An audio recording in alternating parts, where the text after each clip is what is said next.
For this video, I'm going to call her volunteer number 473.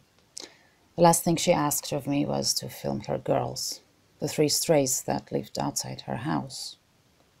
You know, the dogs in need of help here are so many that you can only rescue just a few lucky ones.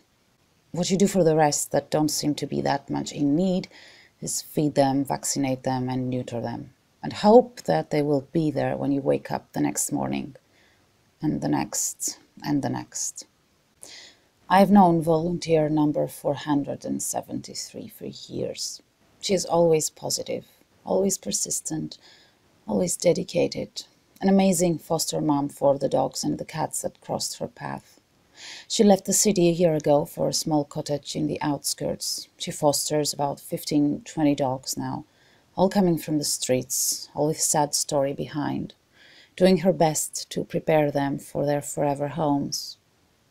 But the homes available are always less, the dogs always more. So her stray girls had to wait outside for a place to be emptied. They had to wait, living on borrowed time, like all strays do. So I filmed them one day and then forgot about them, because that's what you do. You forget. There are so many in need here, so many to rescue and promote and rehome that you just forget. Yesterday I remembered them again. And for this video I'm going to use someone else's words, the words of volunteer number 473, who kept feeding and caring for them every single day, until yesterday. I care for several stray dogs that live outside my front door. Food, vaccines, sterilizations. I had 4 females and 2 males.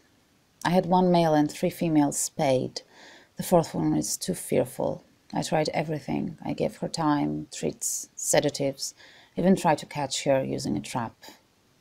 But I was too late.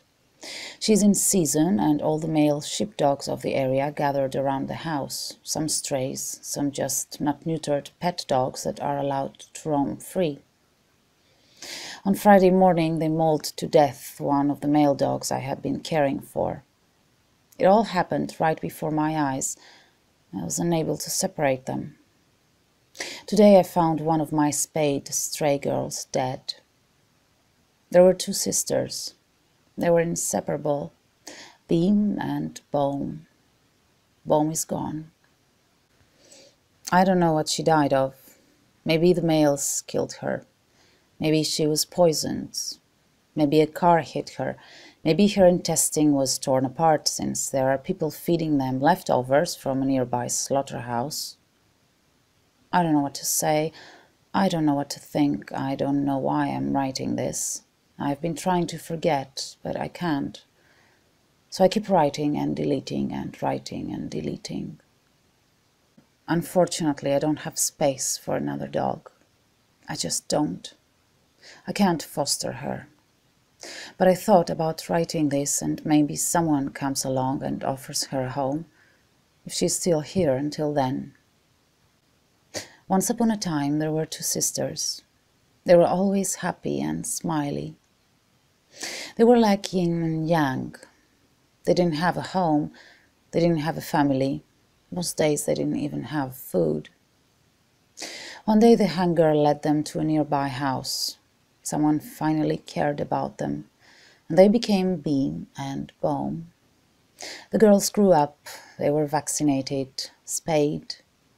Every day they were there, same time, same place, waiting for their meal and believing in the same promise. I'm going to find a home for you 2, a family. And the days became weeks, and the weeks became months. There are few homes out there, few families available, few chances, and the dangers are too many. One day Beem was left alone, and she is not happy anymore. The yin means nothing without the yang, anyway. Just help me keep my promise to her. I need to find her a home before it's too late for her too.